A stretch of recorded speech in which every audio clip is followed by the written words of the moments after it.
Zdravo, poslušalke in poslušalci, bralke in bralci Večera. Veseli smo, da ste v naši družbi. To je Večer je zjutraj, dnevni informativni podcast, v katerem vam predstavljamo Večerove udarne novice dneva. Danes je torek, 5. maj 2025. Moje ime je Tjaša Gajšek. V nadaljevanju izpostavljamo politična analiza, kakšne so pravice neizvoljenih poslancev po volitvah in kako se medtem polni Stevanovićev kabinet.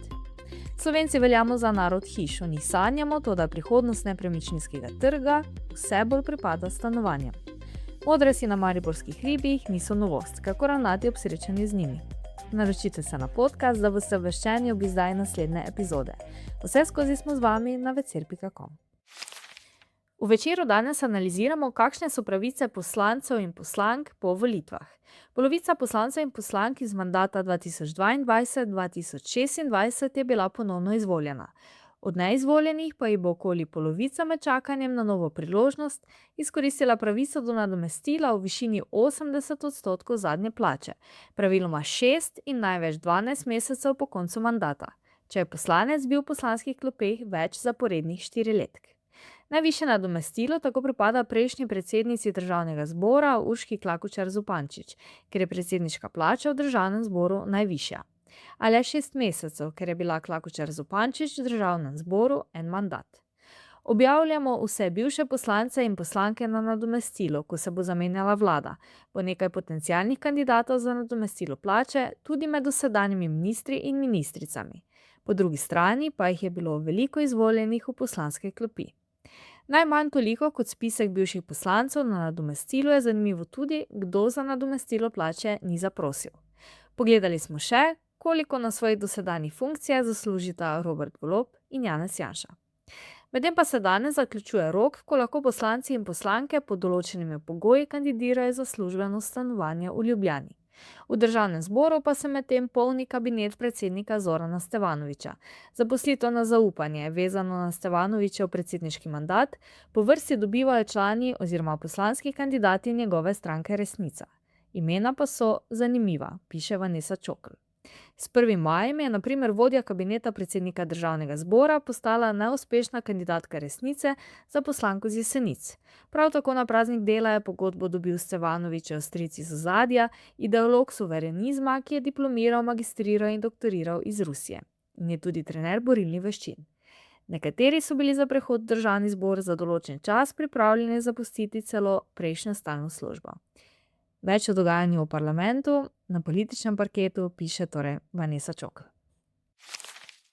Slovenija ostaja država, kjer večina prebivalcev živi v hišah, saj je lastna hiša z vrtom še vedno pomemben življenjski ideal. Kljub temu se nepremičninski trg razvija v drugo smer. Največ povpraševanja je po stanovanjih, predvsem v večjih mestih, kot sta Ljubljana in Maribor. Glavni razlogi so visoke cene hiš, drago vzdrževanje ter slabša dostopnost za mlade, medtem ko so stanovanja cenejša, bližje delovnim mestom in bolj praktična za vsakdanje življenje. Čeprav se je delež prebivalcev v hišah od leta 2005 povečal, to predvsem odraža pretekle gradbene in bivanjske vzorce.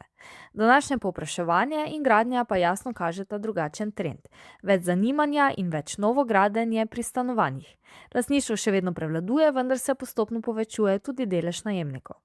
Razlike pa so seveda tudi geografske. V mestih prevladujejo stanovanja, na podeželju hiše, pri čemer so hiše zunaj mest cenovno dostopnejše. Mladi pogosto želijo hišo v mirnem okolju, a se zaradi stroškov odločajo za stanovanja, medtem ko starejši velike hiše prodajajo in se selijo v manjša stanovanja. V članku preberite še, koliko stanovanjskih enot je v Sloveniji in kakšno je razmerje med stanovanji in hišami v Ljubljani in v Mariboru. Ob začetku pomladi so se na vznožju piramide in na pobočju tega mestnega hriba pojavile opozorilne table, ki sprehajalce svarijo pred kačami. Modrase, eno od 2 strupenih kač, ki živijo v našem okolju, lahko srečamo tudi na Kalvariji. Če je bilo nekoč srečanje s kačo bolj izjema kot pravilo, se danes zdi, da lahko na te plazivce, ki marsikomu poženejo strah po žilah, naletimo pogosteje. Toda v javnem holdingu Maribor pojasnjujejo, da opozorilnih tabel pod piramido niso namestili zato, ker bi opažali, da je kač več, temveč da gre predvsem za večjo vidnost živali, ki so bile v preteklosti zaradi zaraščenosti površin manj opazne. Danes pa so z rednejšim vzdrževanjem in odstranitvijo starega vinograda na piramidi bolj izpostavljene pogledom obiskovalcev. Pri tem poudarjajo, da so različne vrste plazilcev v tem okolju naravno prisotne kot stalni del ekosistema. Ne gre torej za nov pojav, temveč običajno stanje na tem prostoru, kjer kače sodijo med zaščitene vrste. Da ne moremo vedeti, ali je kač v zadnjem času več ali ne, saj že dolgo ni bilo opravljene kakšne resne raziskave o tem, razložijo tudi v akvariju Terariju Maribor. Če so kače tukaj, to pomeni, da narava deluje, pravijo. Prav tako za poznavalce ni nobeno presenečenje, da so kače tako rade na Piramidi in Kalvariji.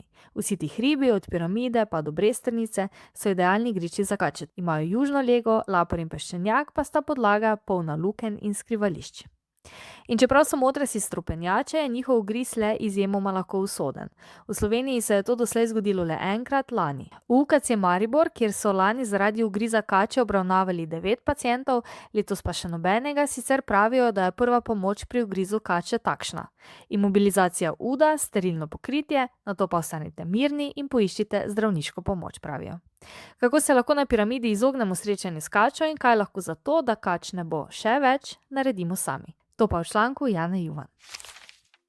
To je bil večerodnevni podcast Večer zjutraj 5. maja 2026. Z vami sem bila Tjaša Gajšek.